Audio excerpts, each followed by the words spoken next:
Welcome students in my YouTube channel Amit Gupta Duck Pharmacology. Today we are discussing the another topic of your HAP, Anatomy and Physiology of Eye. आइए हम देखेंगे anatomy physiology of आई के लिए basically ये this is the part of the unit number 4 का second chapter है, जिसमें जो आपके सेंस ऑर्गन होते हैं उसकी यहाँ एनाटॉमी फिजियोलॉजी देखनी है हमको। इसमें आई है, ईयर है, नोज़ है एंड टंग है, और स्किन भी सेंस ऑर्गन होता है। बस स्किन को हम ऑलरेडी पढ़ चुके हैं इंटेग्रिटी सिस्टम में। तो यहाँ बेसिकली हम 4 ऑर्गन देखेंगे, पहला आई, दूसरा ईयर, फिर नोज़ एंड टंग। तो आज हम डिस्कस करते हैं अबाउट द आई। तो आई क्या है, एनाटॉमी ऑफ आई को पहले देखें। क्या है कि eye is the sense organs of sight present in the orbital cavity. It is spherical in the shape about the 2.5 centimetre in diameters. जो आई है वो आपका सेंस ऑर्गन तो है ही, और साइट ऑफ सेंस ऑर्गन कहलाता है, जिसकी हेल्प से हम कोई भी चीज़ विजन कर पाते हैं।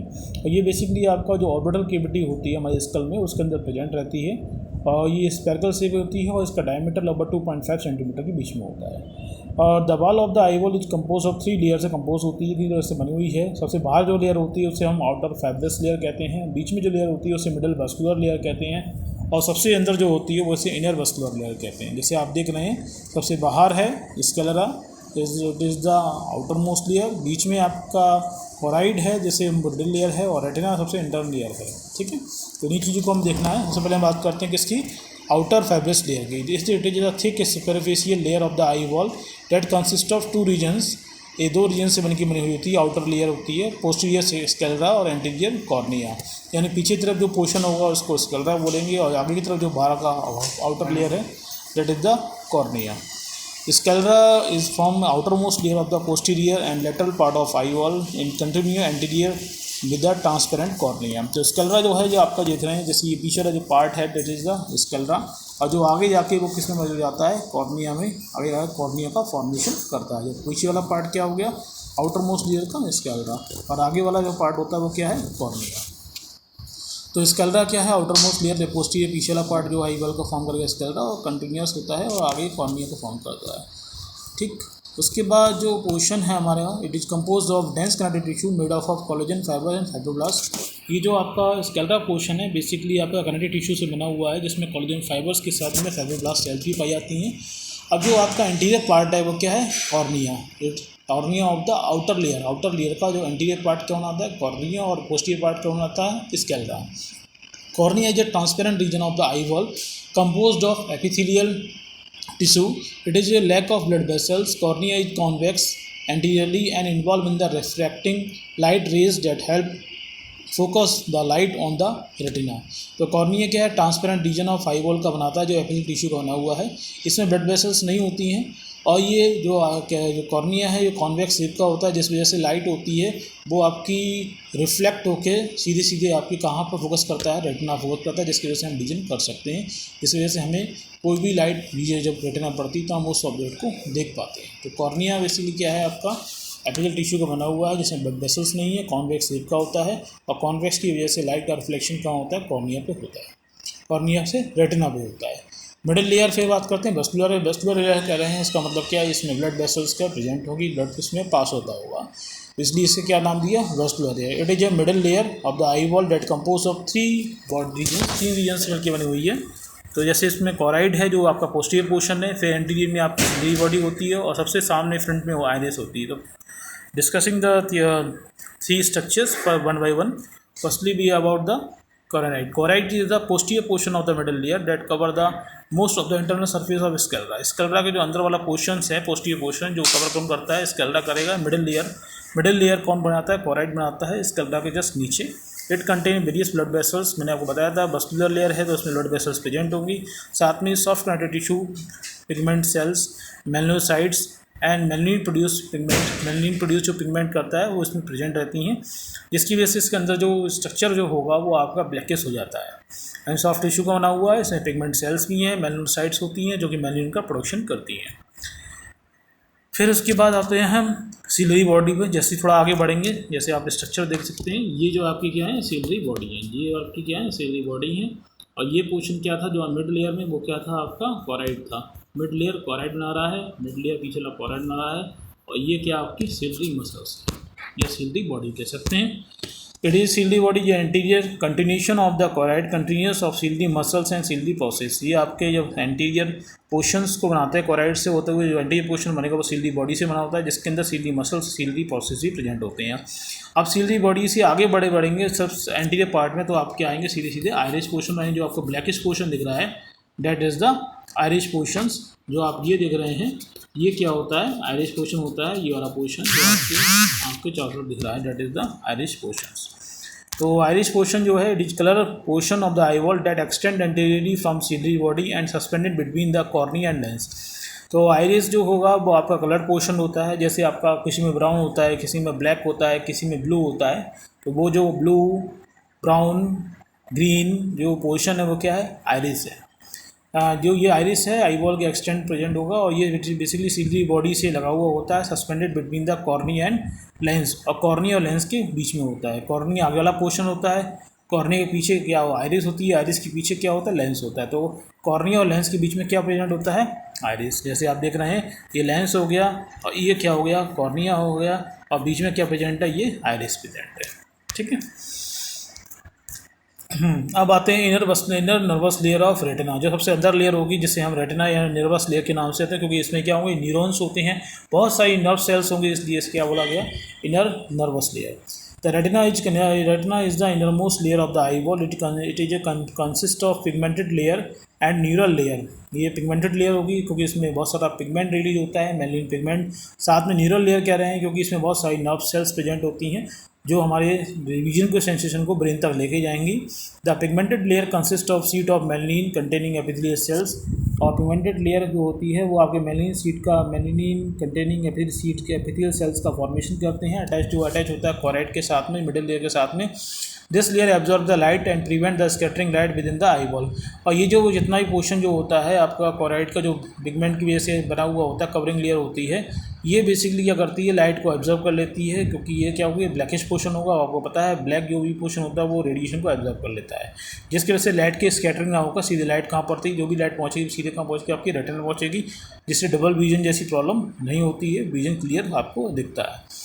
Neural layer consist of three layer of the retina neurons. अगर न्यूरल लेयर में देखें तो रेटिना न्यूरॉन्स में न्यूरल लेयर में तीन टाइप के रेटिना न्यूरॉन्स होते हैं। पहला आपका फोटो लेयर रिसेप्टर लेयर होती है, फिर दूसरी आपकी बाइपोलर लेयर होती है, तीसरी आपकी गैंग्लियन लेयर होती है। जैसे आप देख रहे हैं सबसे पहले क्या है, फोटो लेयर है, फोटो रिसेप्टर लेयर होती है। फिर उसके नीचे क्या होती है, गैंग्लियोनिक होती है। ये आपका ये क्या है, गैंग्लियोनिक लेयर है। बाइपोलर और गैंग्लियन लेयर होती है, ये गैंग्लियन लेयर है। ठीक है।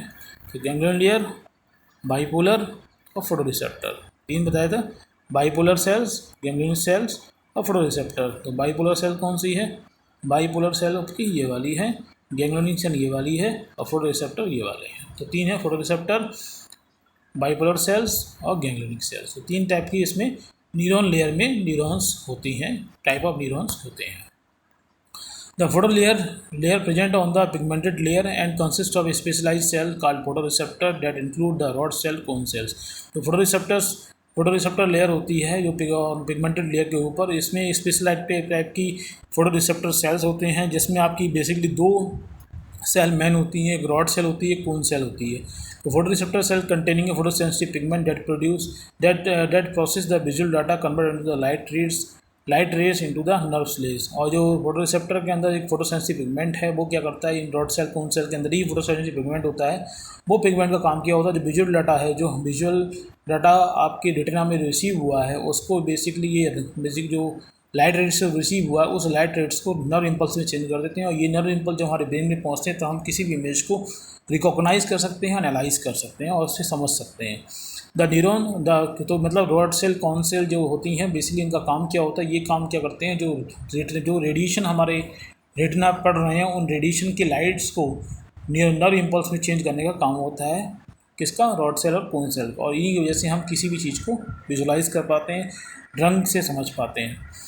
The nerve impulse are then transmit through the bipolar layer toward the ganglion layer. और फिर जब उसके बाद में जो नर्व इम्पल्स जो बनेंगे वो आपके बाइपोलर सेल्स में जाएंगे, बाइपोलर से गैंग्लियन सेल्स में जाएंगे, गैंग्लियन सेल से होते हुए ऑप्टिक नर्व पहुँचते हैं और ऑप्टिक नर्व से ये इम्पल्स हमारे ब्रेन तक पहुँच जाते हैं फॉर द इंटरप्रिटेशंस। यानी कि नर्व्स जो इम्पल्स बने किससे, फोटोरिसेप्टर सेल से बने, यानी कि आपके कोन सेल रॉड सेल से बने, उससे कहाँ पहुँचेंगे, आपके बाइपोलर सेल में पहुँचेंगे।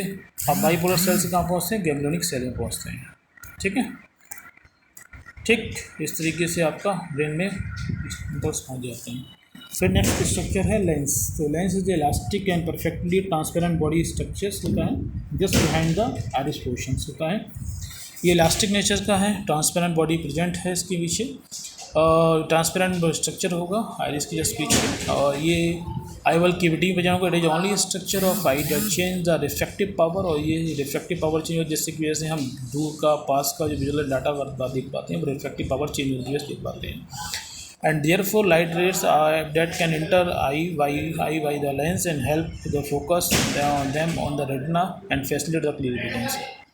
और ये जो आपकी जो लाइट रेज होंगी वो आपकी लेंस से होते हुए रेटिना पड़ते हैं, रेटिना की फोकस करते हैं, और इसकी वजह से हम क्लियर विजन कर पाते हैं। एक तरह से कहें तो लेंस का मेन काम क्या होता है, जो लाइट किसी भी ऑब्जेक्ट से रिफ्लेक्ट होकर आ रही है उसको रेटिना तक पहुँचाना। रेटिना तक जब पहुँच जाएंगी तभी हम कोई भी ऑब्जेक्ट को आसानी से विजुलाइज कर सकते हैं, देख सकते हैं।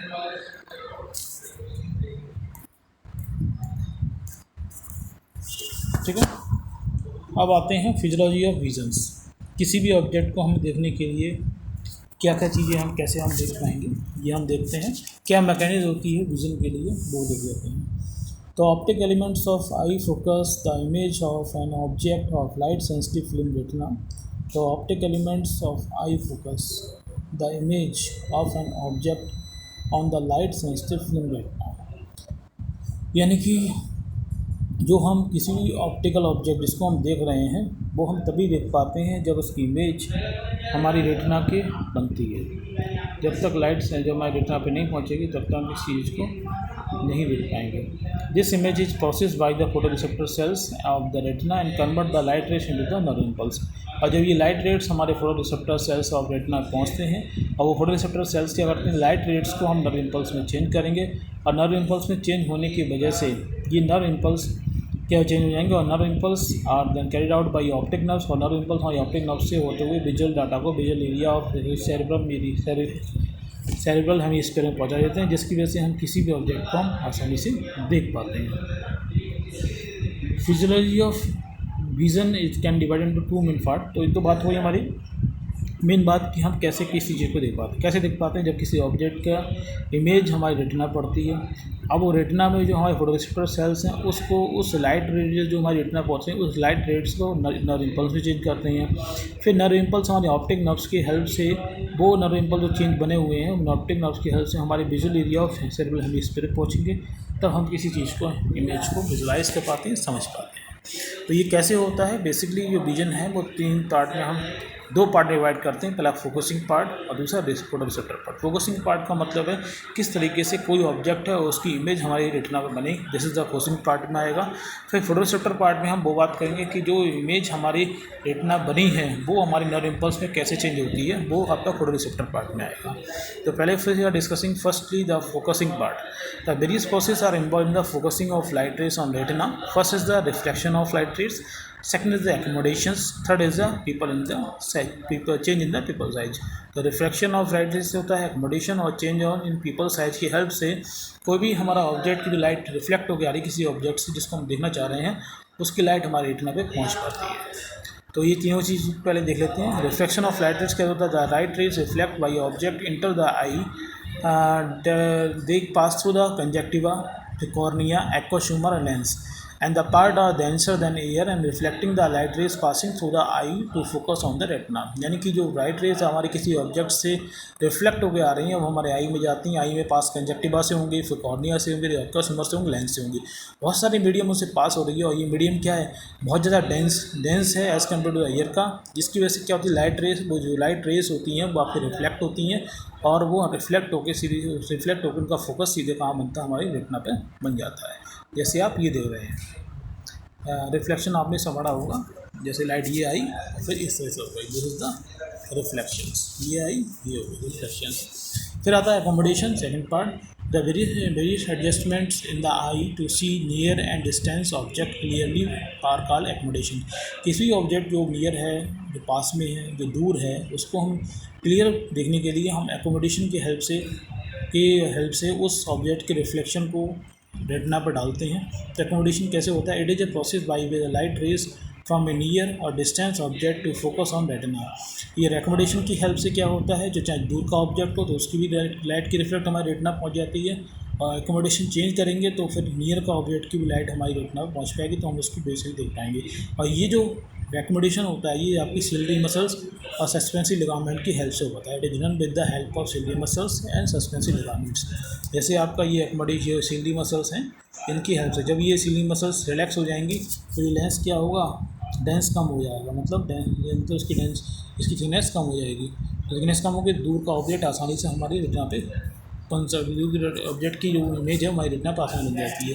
जब हम पास का ऑब्जेक्ट देखते हैं तो ये मसल्स क्या होती हैं, रिलैक्स हो जाएंगी, जिसकी वजह से लेंस की थिकनेस बढ़ जाती है। थिकनेस कम होना, थिकनेस बढ़ जाना, इसकी वजह से रिफ्रैक्टिव इंडेक्स का चेंज होता है, जिससे नियर का ऑब्जेक्ट हम आसानी से हमारे रेटिना पे बन जाता है।